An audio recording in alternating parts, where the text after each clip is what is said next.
Kita mulai. Assalamualaikum warahmatullahi wabarakatuh. Alhamdulillahirabbil alamin. Assalatu wassalamu ala asrofil anbiya'i wal mursalin wa ala alihi wa sahbihi ajmain. Asyhadu an la ilaha illallah wahdahu la syarikalah wa asyhadu anna Muhammadan abduhu wa rasuluh. Bapak Ibu sekalian, yang berbahagia, para peserta dan juga narasumber kajian Selasa malam yang diselenggarakan oleh Dewan Pengurus Wilayah Ikatan Ahli Ekonomi Islam Daerah Istimewa Yogyakarta bekerjasama dengan Program Studi Doktor Perekonomian Islam dan Industri Halal Sekolah Bahasa Sastra UGM. Alhamdulillah kita malam ini akan menyelenggarakan kajian Selasa malam nomor 14. Ya, kita lakukan secara rutin setiap Selasa malam, dan malam hari ini topik kita adalah tata kelola syariah di bank syariah, praktik, praktisi dan praksis ya, yang nanti akan disampaikan oleh narasumber kita Ibu Dewi Fatmawati, SIMEC, PhD Ken. Ya, Bu Dewi Fatmawati adalah dosen pada Fakultas Ekonomi dan Bisnis Gajah Mada dan juga kandidat doktor pada Kuliah of Economics and Management Sciences International Islamic University Malaysia. Kita akan diskusi nanti kira-kira selama 1 jam, dari jam 19.30 sampai dengan jam 20.30. Bapak Ibu sekalian, oke. Jadi Bapak Ibu sekalian, nanti kira-kira Bu Dewi akan menyampaikan materinya selama 40 menitan lah gitu ya. Nanti sebagian cerita tentang bagaimana perjalanan paper beliau sejak dari awal sampai kemudian mungkin submit, revise, dan seterusnya sampai kemudian diterima begitu. Dan juga beliau juga akan cerita secara lebih detail substansi dari papernya, mulai dari introduction sampai dengan conclusion. Dan Bapak Ibu sekalian, nanti kami persilakan untuk mengajukan pertanyaan, berdiskusi, bersharing pengalaman dan seterusnya lah gitu ya. Alhamdulillah malam ini sudah hadir lumayan 17 orang, dan mudah-mudahan acara ini akan semakin diikuti oleh banyak teman-teman lagi nanti supaya manfaatnya lebih banyak lagi gitu ya. Bapak Ibu sekalian, seperti kami sampaikan di publikasi bahwa kita ingin menjadikan kajian Selasa malam ini sebagai kajian yang unik begitu ya, kajian yang mungkin agak berbeda dari kajian-kajian ekonomi Islam lain, karena kita akan lebih menitik beratkan pada sharing pengalaman penelitian narasumber, mulai dari perumusan masalah, tujuan penelitian, dan seterusnya sampai kemudian proses submit dan revise pada jurnal internasional gitu. Jadi kita bukan sekedar membahas isu-isu kontemporer gitu ya, dan memang forum ini mungkin akan lebih cocok gitu ya bagi dosen atau peneliti yang punya passion untuk melakukan penelitian dengan baik dan juga mempublikasikan karya-karyanya. Baik, saya kira itu pengantar dari saya. Langsung aja saya akan persilakan Ibu Dewi Fatmawati untuk berbagi malam ini. Silakan Bu Dewi. Ya, matur nuwun Pak Akbar atas kesempatannya. Assalamualaikum warahmatullahi wabarakatuh. Sugeng dalu, selamat siang Bapak Ibu semua. Terima kasih sudah menemani saya ya untuk belajar bersama di sini. Terima kasih juga kepada Pak Akbar dan juga IAIDIY ya yang memberikan kesempatan untuk ikut meramaikan untuk sama-sama saya bisa belajar sebenarnya dari Bapak Ibu semua, karena saya juga masih sangat pemula dan saya masih butuh banyak masukan ataupun insight dari Bapak Ibu semua yang sudah lebih berpengalaman daripada saya.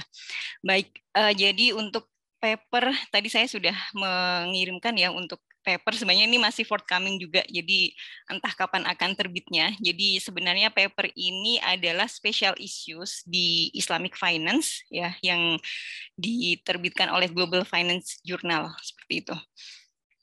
Saya izin share screen untuk, saya tidak menyiapkan PPT, jadi nanti akan lebih banyak kita melihat dari artikel, dan juga nanti saya mungkin akan perlihatkan juga untuk komentar dari reviewer dan juga bagaimana kami mengadresnya gitu. Jadi kalau boleh cerita, sebenarnya paper ini adalah bagian dari disertasi saya ya, karena memang saat penulisan sampai dengan saat ini pun saya masih menjadi mahasiswi di tadi yang disebutkan oleh Pak Akbar ya, di AIUM gitu. Dan riset saya untuk S3 saya adalah tentang syariah governance, terutama di Islamic Bank yang di Indonesia gitu. Nah, yang paper ini sebenarnya adalah bagian dari literatur review, di mana saya mereview regulasi-regulasi yang berkaitan dengan syariah governance yang ada di beberapa negara gitu, termasuk yang international standard dan juga di 11 negara gitu. Jadi kalau Bapak Ibu membaca sekilas dari abstraknya di sini saya sebutkan ya bahwa memang penelitian ini adalah mereview dan menganalisis regulasi dan juga peraturan ya berkaitan dengan syariah governance di tingkat internasional dan 11 negara, dan kemudian dilanjutkan dengan mereview annual report dari bank Islam terbesar di masing-masing negara yang ada di 11 negara tersebut gitu. Nah, kalau berkaitan dengan munculnya ide paper ini sebenarnya adalah saya terinspirasi ketika membaca salah satu literatur yang saya gunakan juga ketika saya mencari ide untuk untuk teori gitu ya. Jadi ini mirip sekali dengan sebentar.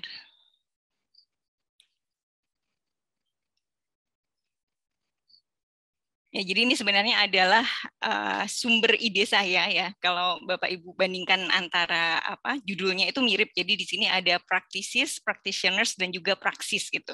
Tapi kemudian paper yang terbit di Triple AJ, kebetulan kalau di bidang akuntansi Triple AJ termasuk top jurnal untuk yang kualitatif riset ya. Jadi ini juga yang dilakukan oleh Brennan dan juga Kirwan ini, dia menganalisis tentang praktis dan juga praksis. Nah, sebenarnya praktis dan praksis ini apa nanti akan kita lihat di theoretical framework-nya. Jadi kalau praksis itu bisa lihat di sini ya, bahwa praktis ini adalah lebih ke what audit committees should do gitu. Jadi lebih ke seperti guidance-nya. Kemudian kalau praksis adalah actual activities in practice atau kegiatan yang dilakukan di dalam praktek gitu. Jadi dari berbingkai atau terinspirasi dari paper ini, kemudian saya menerapkannya di syariah governance konteks gitu, sesuai dengan riset yang sedang saya lakukan untuk S3 saya. Walaupun tidak plek sama sekali gitu, tidak plek atau tidak sama isinya gitu, tapi kemudian di sini saya mengambil lebih ke ide terutama berkaitan dengan theoretical framework seperti itu. Kemudian balik lagi ke kalau untuk proses submission-nya sendiri, dari ini saya perlihatkan karena tadi saya lihat di submission sistemnya sudah tidak ada record-nya ya dari mulai awal. Jadi saya selesai menulis paper itu mendekati akhir 2019 di sekitar bulan Oktober atau November. Kemudian saya minta supervisor untuk mereview, kemudian mendapatkan beberapa feedback sampai akhirnya kami berdiskusi untuk kemana akan mengirimkan paper ini, karena memang salah satu requirement untuk submit disertasi di AIUM pada saat angkatan saya ini adalah ada salah satu publikasi, walaupun kemudian tidak harus di jurnal internasional, di jurnal Scopus atau ada requirement-nya Q1, Q2 dan lain sebagainya, tidak ada seperti itu, tapi kemudian saya sendiri berpikir bahwa akan mencoba untuk submit ke yang Scopus untuk kemudian bisa mendapatkan feedback dan juga komentar gitu ya dari para reviewer untuk kemudian memperbaiki paper saya gitu. Oleh karena itu dari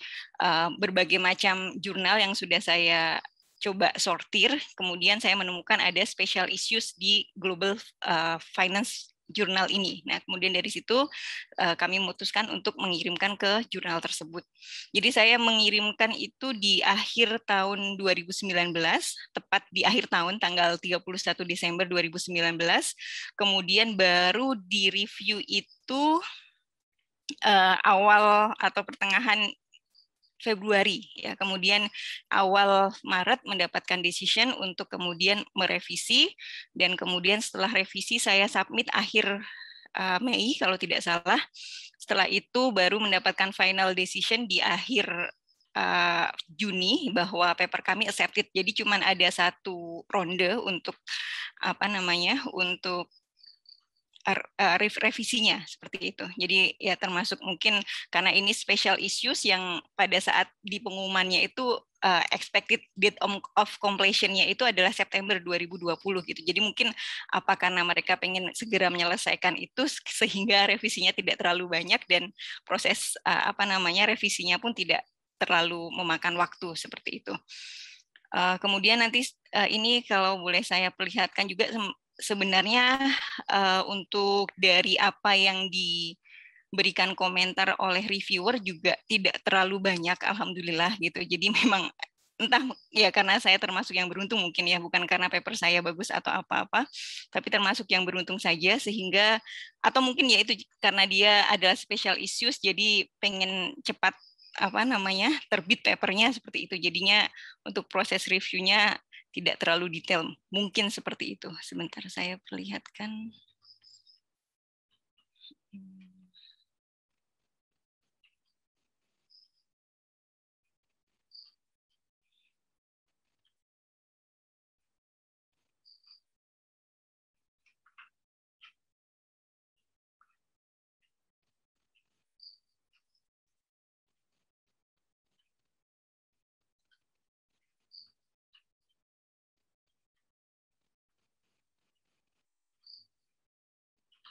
Nah, jadi ini ada reviewer satu, dia komentarnya mungkin sekitar 3 item gitu. Jadi tidak terlalu banyak juga.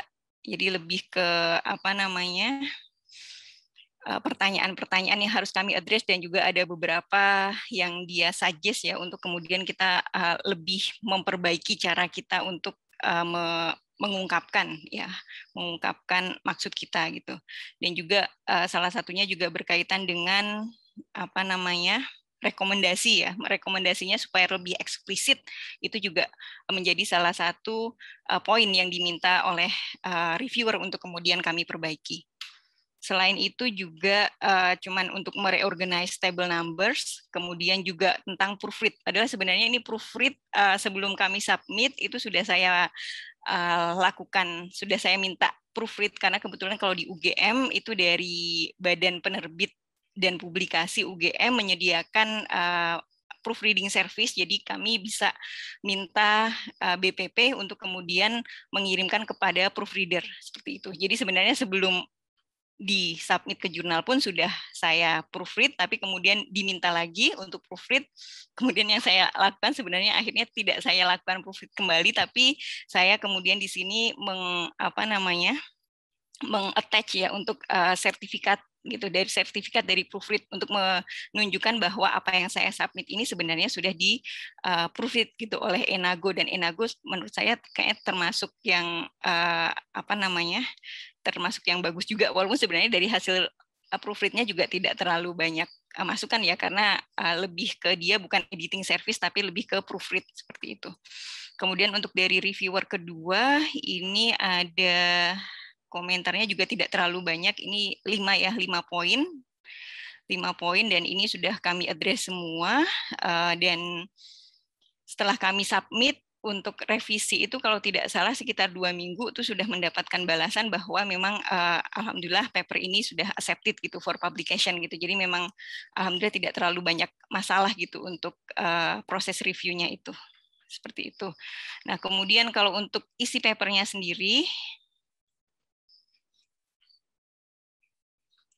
tadi yang saya sebutkan di awal ya, bahwa paper ini akan menganalisis dari segi praktis, kemudian practitioners, kemudian praksis ya, yang di mana sebenarnya ini menggunakan framework-nya dari Whittington di mana Whittington menstate bahwa untuk kemudian kita mengetahui atau untuk memahami suatu praktek ya, kita harus memperlihatkan atau menganalisisnya bisa dari 3 elemen ini, yaitu dari segi regulasi apa yang harus dilakukan atau bagaimana seharusnya sesuatu itu dilakukan.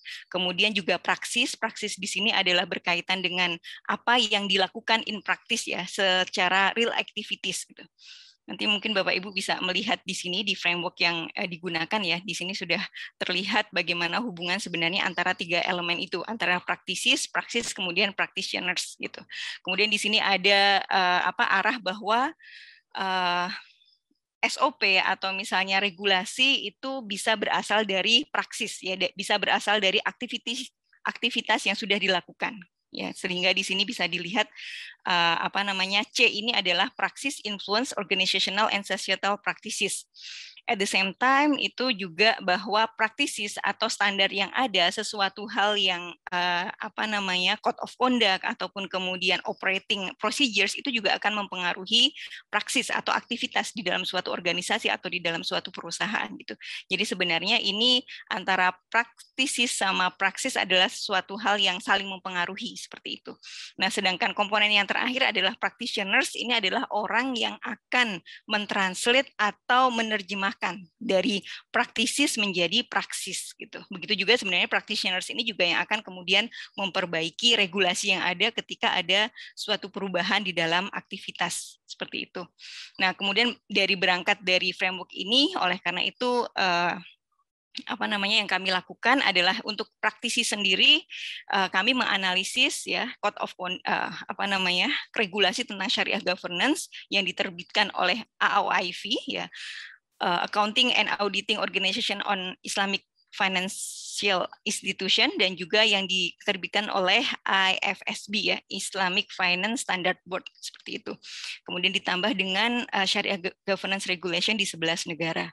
Sedangkan untuk practitioners dan juga praksis, nah terutama untuk yang praksis ini kami memutuskan untuk mengambil data dari annual report, yaitu annual report yang diterbitkan oleh bank Islam atau bank syariah terbesar yang stand alone ya, tapi yang stand alone ini artinya dia bukan merupakan subsidiary dari conventional bank. Jadi dia memang yang full-fledged Islamic bank yang terbesar yang ada di 11 negara tersebut. Itu untuk mengetahui praksisnya.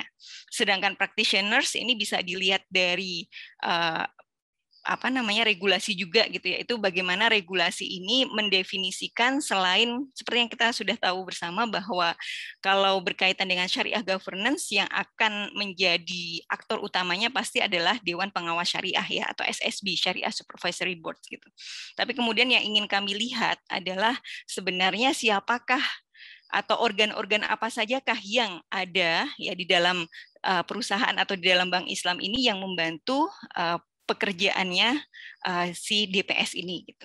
Baik itu dari segi regulasi maupun dari segi real activities-nya yang ada di bank Islam seperti itu. Ya, oleh karena itu ini kalau di dalam introduction ya di sini juga kami sudah sedikit meng-highlight ya bahwa existing literature yang ada yang berkaitan dengan syariah governance ini kebanyakan membahas tentang DPS, tentang SSB gitu. Sedangkan organ atau fungsi-fungsi yang dalam keseharian membantu fungsi DPS untuk memastikan syariah compliance yang ada di Islamic banks ini belum banyak dibahas gitu. Jadi itu menjadi salah satu motivasi atau kemudian apa yang ingin kami isi ya di kekosongan literatur yang ada gitu. Apa yang literatur gap yang ada kami identifikasi seperti itu. Oleh karena itu riset ini salah satunya selain kita membahas SSB juga kita membahas organ ataupun fungsi-fungsi yang akan membantu SSB dalam menjalankan tugasnya ya untuk memastikan syariah compliance yang ada di Islamic Bank seperti itu. Nah, kemudian di sini kami tuliskan tentang kontribusi dan lain sebagainya. Bagaimana kemudian di sini juga ada justifikasi tentang bagaimana kami menggunakan Whittington's practice theory, karena practice theory ini sendiri ada beberapa ya, ada beberapa penulis lain atau beberapa istilahnya itu ya penulis lain yang kemudian dia juga membahas tentang practice theory gitu. Yang pada akhirnya di sini saya menjustifikasi kenapa menggunakan Whittington gitu. Karena practice theory sendiri ada dari Bourdieu, ada juga dari Saski, dan juga ada beberapa orang yang lain seperti itu. Yang para sosiolog ini practice theory jadi ada beberapa macamnya. Nah, oleh karena itu di sini ada justifikasi juga ya, salah satunya adalah karena kalau Whittington itu dia klaim bahwa dengan framework dia akan bisa melihat praktis itu secara holistik gitu, karena kita melihat dari segi regulasi, kemudian juga dari segi aktivitas yang dilakukan secara real, kemudian dari segi practitioners-nya gitu, yaitu orang yang mentranslate atau menerjemahkan yang ada di regulasi menjadi aktivitas seperti itu. Kemudian di sini tentang literatur review ya, di sini juga tadi apa yang kami sampaikan di introduction, kami perkuat lagi untuk kemudian kita meng-highlight bahwa memang riset yang ada sekarang ini memang banyak fokusnya adalah ke karakteristik dan juga atribut dari SSB gitu. Jadi maksudnya SSB dari size-nya, kemudian background-nya itu bagaimana hubungannya terhadap performance yang ada di Islamic Bank. Misalnya hubungan antara SSB dengan CSR, ya, kemudian hubungan antara SSB dengan financial performance. Ini kan banyak sekali kalau kita melihat di dalam literatur yang ada yang berkaitan dengan syariah governance. Oleh karena itu di sini di bagian literatur review kami sekali lagi tekankan bahwa kami ingin fill the gap in the literatur gitu, karena memang literatur yang ada kebanyakan membahas tentang karakteristik dan atribut SSB, dan untuk fungsi yang membantu SSB itu belum banyak yang membahas gitu ya. Oleh karena itu studi ini fokus untuk SSB dan juga fungsi-fungsi yang membantu SSB dalam menjalankan fungsinya di dalam bank syariah gitu. Kemudian di sini untuk theoretical framing seperti yang saya sebutkan sebelumnya, di sini kami menggunakan Whittington's practice theory yang terdiri dari 3 hal ya. Kemudian di sini juga kami menjustifikasi kenapa kok practice theory ini appropriate untuk kemudian digunakan di dalam penelitian tentang syariah governance ini. Di sini kami sebutkan bahwa sebenarnya kalau praktis teori, kalau di literatur sebelumnya itu banyak digunakan untuk yang berkaitan dengan ini strategi as a practice research field gitu. Nah, kemudian kami di sini menjustifikasi bahwa sebenarnya syariah governance itu juga sebagai salah satu strategi gitu yang dilakukan oleh bank syariah, karena dengan adanya syariah governance yang bagus itu sebenarnya bisa menjadikan bisa menarik ya confidence dari masyarakat umum gitu, sehingga bisa meningkatkan nilai maupun meningkatkan value atau meningkatkan nama baik dari Bank Islam itu sendiri. Sehingga di sini kami justifikasi bahwa syariah governance itu juga part of strategi yang dilakukan oleh Bank Syariah, sehingga penggunaan praktis teori pun bisa dilakukan untuk konteks syariah governance yang ada di Islamic Bank. Seperti itu. Makanya di sini kami sebutkan hence the use of practice theory is deemed relevant and appropriate for this study gitu. Jadi ada justifikasinya. Kemudian di sini kami jelaskan secara lebih detail lagi tadi yang sudah saya sebutkan ya, untuk ketiga komponen ada practices, practitioners, dan juga tentang praksis gitu. Intinya adalah kalau practices adalah sebagai ini ya, norms, rules, tradition gitu, yang kemudian ini sebenarnya bisa berasal dari dalam maupun luar perusahaan gitu. Kemudian untuk praksis yang tadi saya sebutkan adalah actual activities in practice gitu. Jadi bisa levelnya adalah mikro, yaitu yang dilakukan oleh individu terkecil dalam perusahaan, yaitu para pegawai. Bisa juga dalam bentuk makro ataupun kemudian meso juga. Jadi kemudian ini juga merupakan interaksi antara level mikro, meso maupun yang makro secara lebih luas seperti itu. Kemudian practitioners adalah orang yang tadi ya mentranslatekan atau menerjemahkan bagaimana sebuah norma, sebuah rules itu dikerjakan untuk kemudian menjadi praksis seperti itu.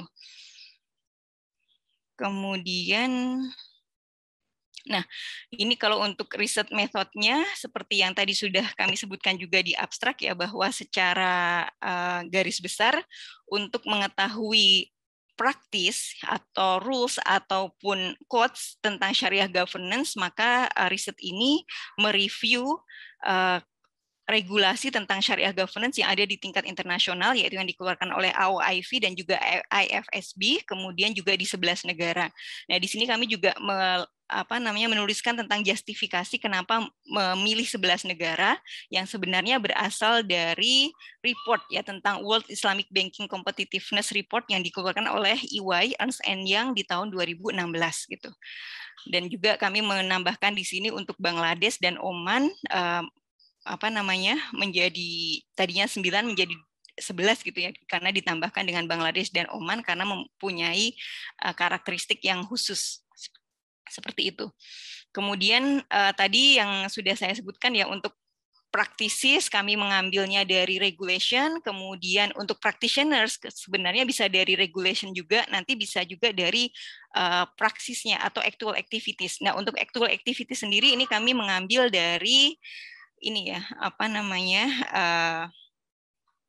individual Islamic Bank, yaitu yang the largest stand-alone atau full-fledged Islamic Bank yang ada di ke-11 negara tersebut. Di sini juga kami berikan justifikasi kenapa kami mengambilnya dari full-fledged Islamic Bank gitu, karena memang ketika Islamic Bank itu dia merupakan subsidiary dari konvensional bank, itu bisa jadi disclosures-nya tidak akan se-ekstensif bila dibandingkan dengan yang full-fledged Islamic Bank gitu. Jadi karena di beberapa negara seperti misalnya Malaysia, ketika kita melihat Maybank itu kan Maybank Islamic, dia sebenarnya merupakan largest Islamic Bank yang ada di Malaysia. Tapi karena secara secara kepemilikan atau secara entitas Maybank Islamic ini merupakan subsidiary dari Maybank yang konvensional, sehingga untuk annual report-nya itu sendiri masih dijadikan satu gitu. Sehingga kalau kayak misalnya kasus di Malaysia, ini kami yang ambil adalah Bank Islam Malaysia ya, karena memang Bank Islam Malaysia ini dia merupakan largest full-fledged Islamic Bank, walaupun bukan largest Islamic Bank, tapi dia adalah largest full-fledged Islamic Bank gitu.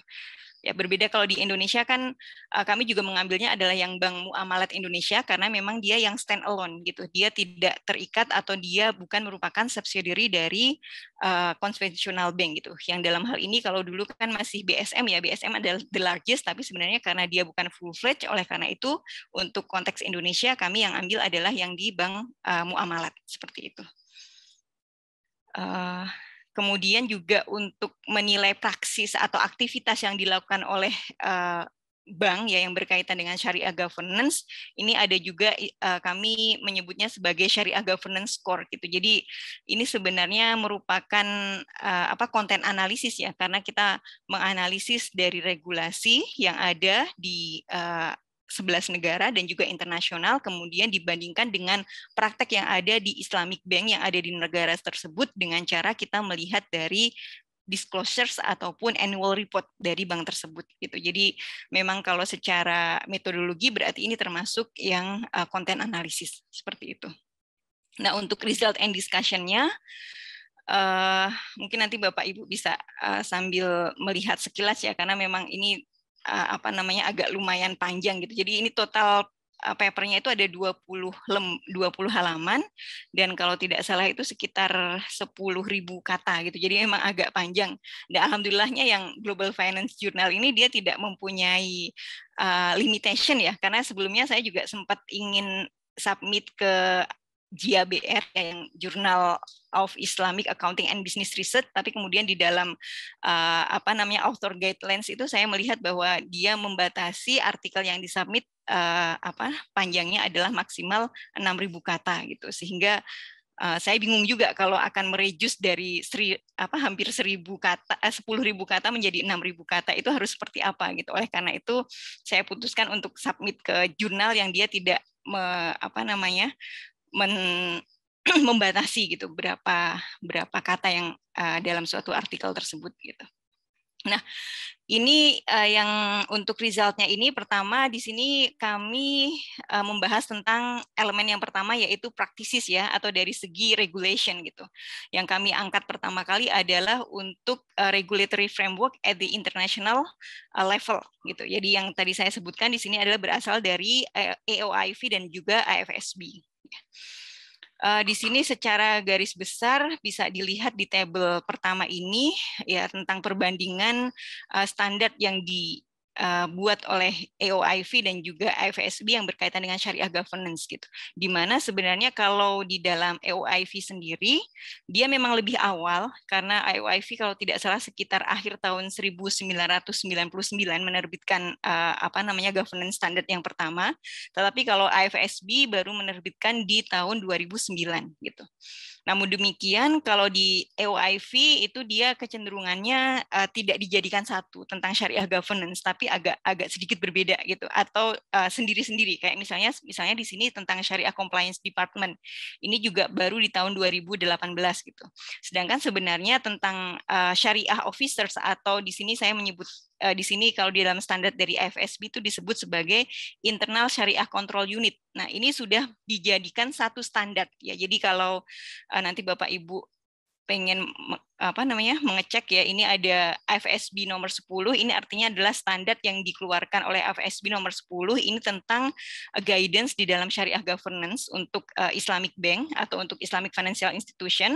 Di sini disebutkan selain SSB, itu ada fungsi yang membantu SSB, yaitu dari ISCU, ya di sini Internal Syariah Control Compliance Unit, kemudian ada Internal Syariah Review Unit, kemudian juga di situ juga disebutkan walaupun tidak secara eksplisit adalah tentang eksternal syariah review atau annual syariah review yang dia berbeda dengan internal syariah review unit gitu. Nah, sedangkan kalau EOIV di awal-awal standar yang dikeluarkan oleh OIV itu tidak membahas tentang ini additional function gitu. Tapi EOIV dia lebih fokus untuk yang syariah supervisory board atau DPS ya. Jadi kriteria DPS itu seperti apa, kemudian kualifikasinya, kemudian bagaimana pekerjaannya, apa-apa yang dilakukan oleh syariah supervisory board gitu. Termasuk di dalamnya ketika membahas tentang internal syariah review, itu juga kalau standar EOIV yang sebelumnya itu dilakukan oleh DPS gitu. Ya, jadi tapi kalau yang di standarnya untuk IFSB ini dia sudah disebutkan bahwa untuk review itu dilakukan oleh yang internal syariah review unit gitu. Jadi di sini kembali lagi ke tujuan kami di awal bahwa kami tidak spesifik hanya membahas tentang SSB, tapi kami ingin meng-highlight sebenarnya fungsi apa sajakah yang membantu SSB itu dalam melaksanakan tugasnya di dalam bank syariah, seperti itu. Kemudian setelah itu ini yang di international level ya, kemudian kami melanjutkan dengan melakukan review terhadap regulasi yang berkaitan dengan syariah governance yang ada di 11 negara. Nah, cara kami melakukan reviewnya ini berdasarkan kronologi ya. Jadi setelah tahun 2009 itu kebetulan di sini Malaysia juga mengeluarkan yang kita sebut sebagai Syariah Governance Framework ya, atau BNM SGF, biasanya terkenalnya seperti itu, di tahun 2010 gitu. Dan SGF ini termasuk salah satu syariah governance framework yang dianggap paling komprehensif gitu, karena memang mirip dengan yang dikeluarkan oleh IFSB. Di situ SGF ini mendefinisikan ya, atau fungsi-fungsi yang membantu DPS itu siapa saja. Mungkin bisa saya coba cari ininya ya, SGF contohnya. Mungkin kalau Bapak Ibu yang riset dalam bidang yang sama juga pasti familiar juga ya, Syariah Governance Framework yang diterbitkan oleh BNM. Terutama bagannya gitu, karena memang ini merupakan ya, ada yang mengklaim bahwa ini adalah yang komprehensif gitu ya, bahkan dibandingkan dengan yang diterbitkan oleh FSB itu sendiri. Sebentar.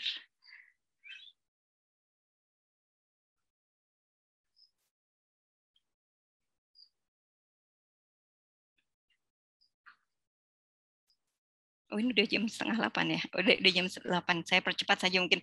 Ya, ini adalah gambaran dari yang tadi saya sebutkan ya, tentang SGF. Jadi di sini Bapak Ibu bisa melihat bagaimana kemudian Bank Negara Malaysia itu mendefinisikan atau memperinci fungsi-fungsi apa saja yang harus ada ya di selain Syariah Committee atau SSB ini. Di antaranya di sini ada Syariah Risk Management Control Function, Syariah Review Function, Syariah Research Function, dan Syariah Audit Function gitu.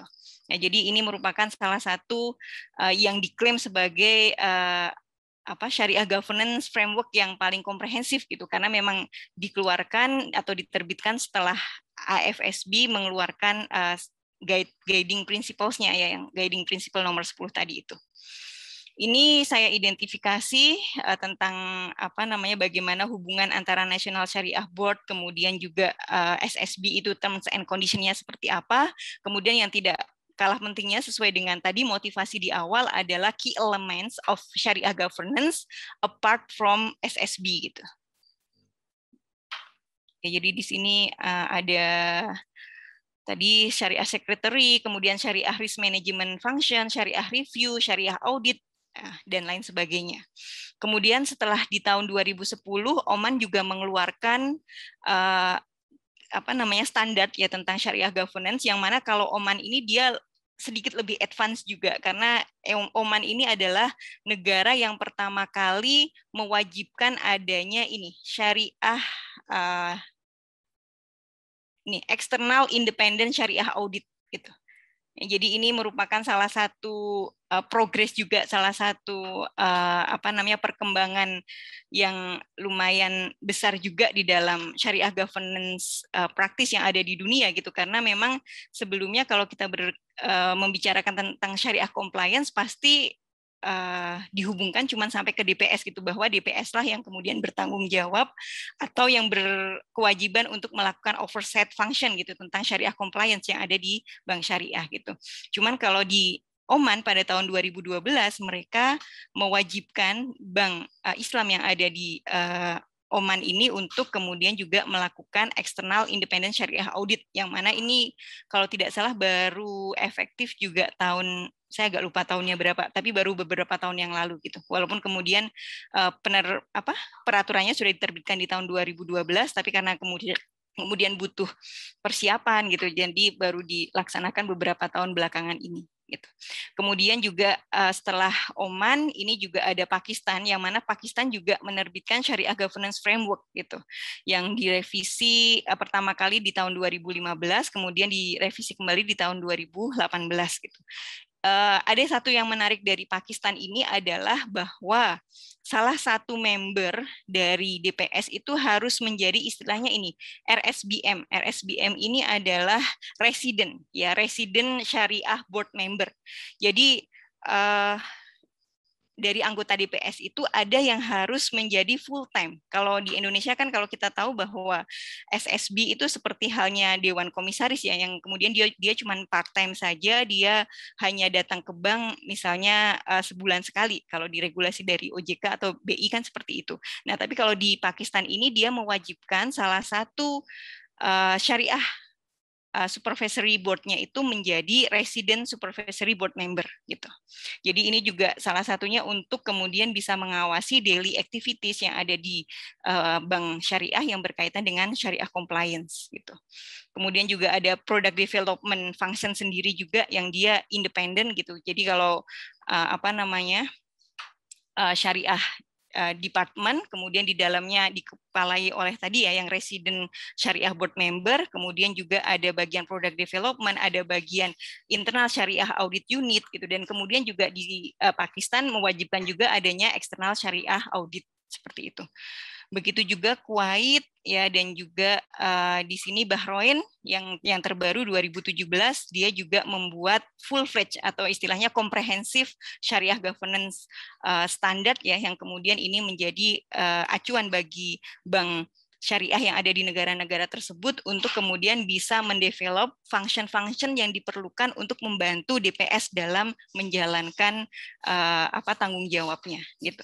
Jadi intinya hampir sama, yaitu ada internal syariah audit function, kemudian juga ada independent eksternal syariah, dan sini juga adalah berkaitan dengan syariah department atau yang kalau di bahasanya yang AFSB itu adalah internal syariah control unit seperti itu.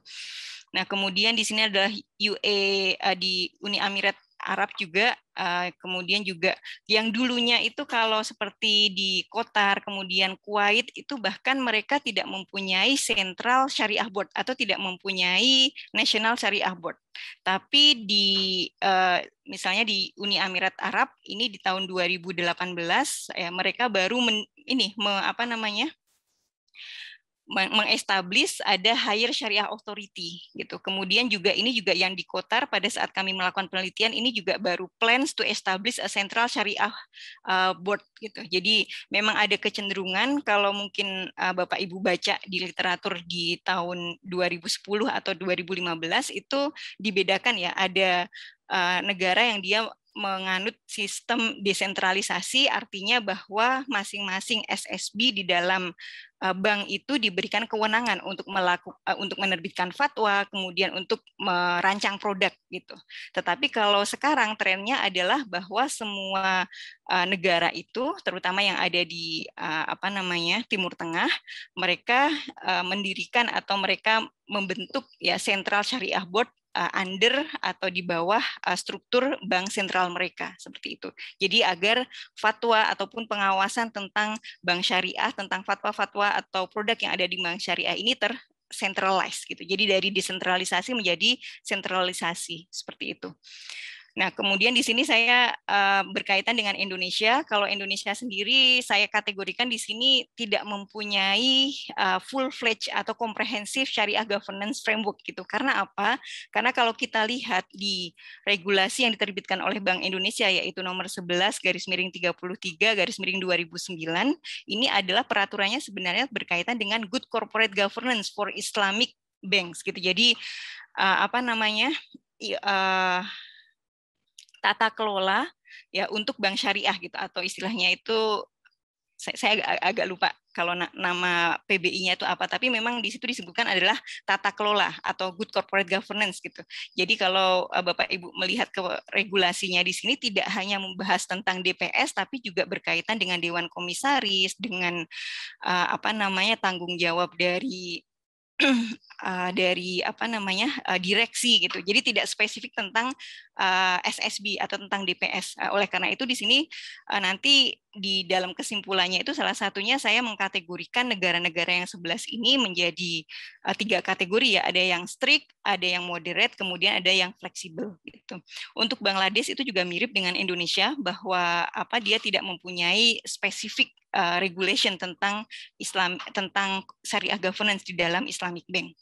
Kemudian kalau ini ada 2 negara terakhir yaitu Saudi Arabia dan juga Turki, bahkan mereka tidak mempunyai regulasi tertentu gitu tentang berkaitan dengan syariah governance framework. Karena kalau di Turki sendiri nama Islamic Bank itu menjadi participation bank ya. Kemudian juga kalau di Saudi Arabia per saat saya melakukan riset ini memang dia tidak mempunyai kalau di kita di SN ya tidak mempunyai Central Syariah Board gitu.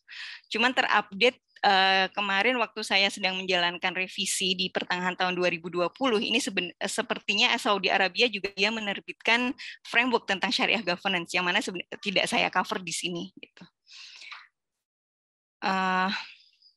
Baik, kemudian ini baru untuk yang praktisis ya. Kemudian di sini saya simpulkan saja yang tadi saya sebutkan ya, bahwa dari 11 negara yang kami lakukan identifikasi tentang syariah governance regulation-nya itu secara garis besar bisa dibagi menjadi 3, yaitu strict, moderate, dan juga fleksibel. Yang mana kalau strict ini adalah untuk negara-negara yang dia mempunyai full-fledged atau comprehensive regulatory framework for syariah governance gitu. Misalnya Malaysia, Oman, lain sebagainya tadi yang saya sebutkan sampai dengan Bahrain, yang kebanyakan mereka di sini mewajibkan adanya eksternal syariah audit. Sedangkan kalau Indonesia dan Bahrain, Indonesia dan Bangladesh ini saya identifikasi sebagai sebagai moderate. Artinya apa? Mereka mempunyai regulasi tentang syariah governance, tapi tidak full-fledged dan juga tidak komprehensif gitu. Karena tadi ini saya menyebutkan kalau di dalam peraturan Bank Indonesia yang tadi saya sebutkan ya, di sini tidak disebutkan fungsi-fungsi apa saja yang akan membantu DPS. Jadi tidak ada, makanya sekarang kan kita tidak mengenal adanya istilah bagian syariah audit gitu di dalam bank gitu.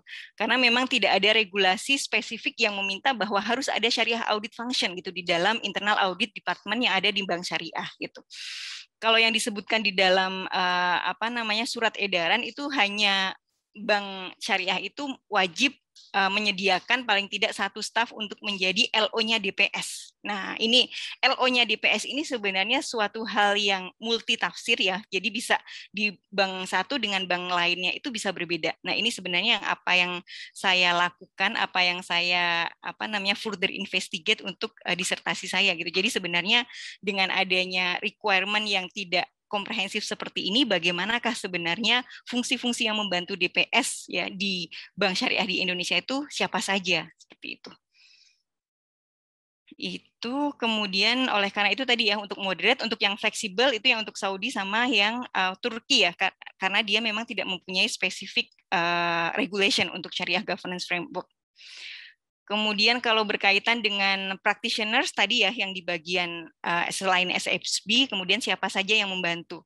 Nah ini yang untuk praksisnya di sini saya yang seperti saya sebutkan di metodologi, saya melihatnya dari annual report dari bank-bank yang ini, the largest full-fledged bank gitu di masing-masing negara. Tadi yang saya sebutkan misalnya di Indonesia saya mengambilnya adalah Bank Muamalat Indonesia, kemudian rather than BSM karena BSM adalah subsidiarinya dari Bank Mandiri, kemudian seperti di Malaysia saya mengambilnya adalah Bank Islam Malaysia gitu karena dia adalah yang terbesar yang full-fledged bukan yang Maybank Islamic seperti itu. Dari sini saya identifikasi berdasarkan literatur yang ada ya. Jadi untuk SSB atribut bagaimana saya menilainya ini sudah ada poin-poinnya gitu. Nah, sehingga di sini sebenarnya saya membandingkan ya antara 3 kategori yang sudah saya tetapkan di awal tadi dari segi syariah governance framework-nya itu. Nah, kita bisa lihat di sini bahwa untuk negara-negara yang dia mempunyai komprehensif syariah governance framework itu akan cenderung mempunyai tingkat aktivitas atau praksis yang lebih besar gitu dibandingkan dengan yang ada di moderate apalagi yang ada di fleksibel gitu. Karena kalau yang di fleksibel terutama yang di Turki ini bahkan dia tidak mengungkapkan sama sekali tentang praktek syariah governance yang ada di perusahaan tersebut yang ada di bank tersebut gitu. Karena memang namanya sendiri juga cuma participation bank seperti itu. Jadi langsung saja saya ke conclusion-nya ya di sini bahwa tadi ya diidentifikasi ada 3 macam metode untuk atau approach ya negara itu membentuk atau menerbitkan regulasi tentang syariah governance yang mana dari ketiga bentuk ini dari strict, moderate, fleksibel ini sebenarnya akan mempengaruhi praksis ya dan juga practitioners yang ada di Islamic Bank di mana ketika misalnya di perusahaan di negara-negara yang dia itu strict itu practitioners-nya akan lebih banyak. Kenapa? Karena memang di situ disebutkan harus ada internal syariah audit function, harus ada syariah department, harus ada misalnya external audit function gitu. Nah, itu kan membuat practitioners-nya semakin banyak, praksisnya juga semakin banyak gitu. Oleh karena itu di sini diidentifikasi bahwa adanya perbedaan di sini kan bisa kemudian menyebabkan ya ketidaksamaan praktek ya antara negara gitu sehingga salah satu rekomendasi yang kemukakan dari riset ini adalah untuk kemudian masing-masing negara ini bisa menyesuaikan sebenarnya dengan kondisi negaranya sendiri untuk menerbitkan ya komprehensif syariah governance framework. Untuk apa? Supaya prakteknya antar negara, antar bank di dalam negara itu tidak terlalu berbeda. Kurang lebih seperti itu. Mungkin Bapak Ibu, Pak Akbar, mohon maaf kalau ini agak panjang tadi penjelasannya, mohon maaf kalau ada salah kata ataupun tadi hal yang kurang berkenan yang saya sampaikan. Saya kembalikan kepada Pak Akbar, monggo Pak Akbar. Baik, terima kasih Bu Dewi Fatmawati. Bapak sekalian tadi sudah dipaparkan oleh Bu Dewi ya, baik cerita tentang pengalaman beliau, journey dari perjalanan dari papernya sejak dari awal sampai kemudian diterima, dan kemudian juga substansi dari papernya. Alhamdulillah malam ini cukup banyak yang hadir dan mudah-mudahan nanti di setiap pekannya semakin bertambah banyak supaya manfaatnya lebih banyak. Ini saya lihat selain dari paling banyak tetap dari UGM, gitu, teman-teman dari program studi S3 program Indonesia Halal, teman-teman dari Jogja. Terima kasih Bu Ratna Chandrasari yang termasuk yang paling rutin yang ikut. Tapi juga kita lihat ada beberapa yang lain. Ini ada Bude Diana Siana ini. Selamat datang Bude. Ya, juga saya lihat ini ada beberapa, ada yang dari Universitas Trunojoyo, ada yang saya lihat juga dari Madura, ada yang saya lihat dari Jakarta, ini dari UIN Jakarta.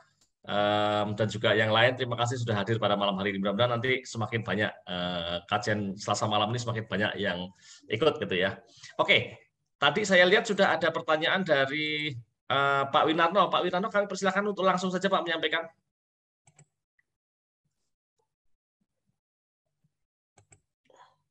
Oke, belum siap sebetulnya. Oke, pertanyaannya adalah apakah bank-bank syariah tersebut menerapkan profit and loss sharing dalam prakteknya? Terima kasih. Ya, itu pertanyaan dari Pak Wiratno.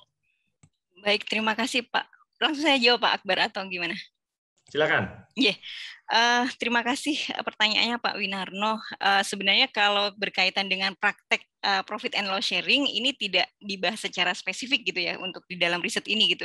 Tapi sebenarnya ketika yang saya lihat juga dari reportnya itu pasti ada ya tentang bahwa salah satu yang dilakukan oleh DPS itu adalah untuk make sure bahwa profit and loss sharing di dalam bank syariah itu sudah didistribusikan dengan perhitungan yang benar gitu. Jadi itu merupakan salah satu item juga yang harus disebutkan atau ditampilkan oleh DPS di dalam supervisory report-nya gitu. Mungkin seperti itu Pak Akbar.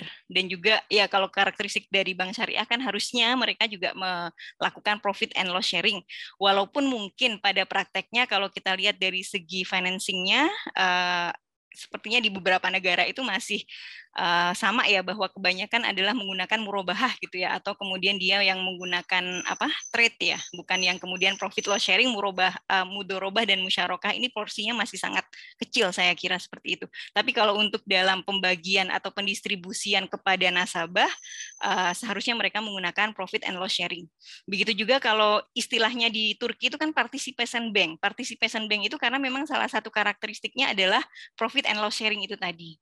Ya karena Turki kan dulu sekuler mereka tidak menggunakan Islamic Bank tapi participation bank yang mana karakteristiknya adalah profit and loss sharing bukan kemudian interest based bank seperti itu. Baik, terima kasih. Ini ada Bu Rahmawati, silakan Bu Rahmawati langsung disampaikan. Assalamualaikum warahmatullahi wabarakatuh. Waalaikumsalam. Waalaikumsalam warahmatullahi wabarakatuh. Masya Allah, ini senior saya ini. Saya takut lupa nih Pak Akbar hadir acara ini.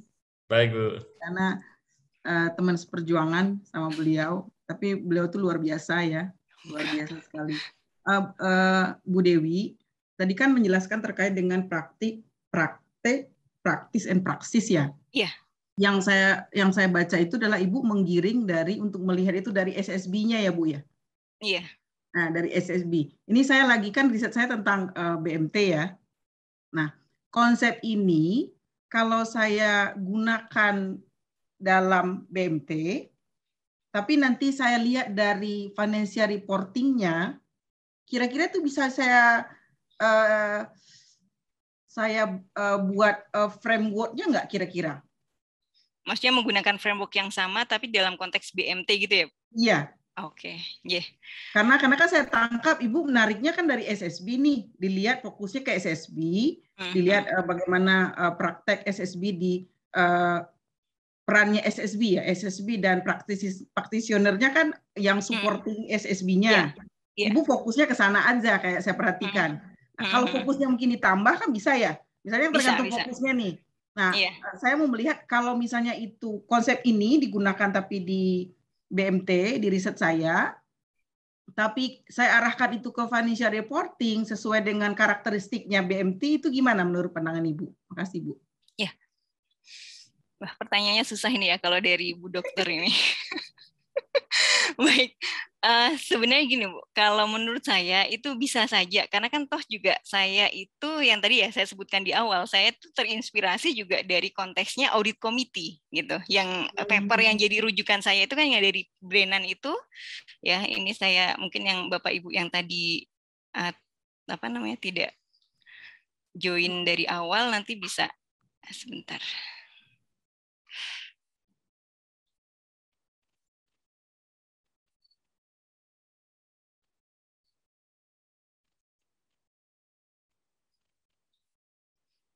Jadi sebenarnya ini adalah seperti paper rujukan saya atau sumber inspirasi pertama dapat idenya itu ketika saya baca paper ini gitu. Dan ini sebenarnya konteksnya kan di audit committee gitu. Jadi bagaimana regulasi tentang audit committee kemudian dibandingkan dengan actual apa yang dilakukan oleh audit committee gitu. Jadi membandingkan antara what should ya be done by the audit committee kemudian dengan real activities-nya gitu. Nah, tadi kembali ke pertanyaan dari Bu Rahma, bisa nggak kemudian ini dibawa ke konteks untuk financial reporting di BMT? Saya pikir bisa juga gitu. Tinggal kemudian di sini adalah bagaimana kita mendefinisikan dari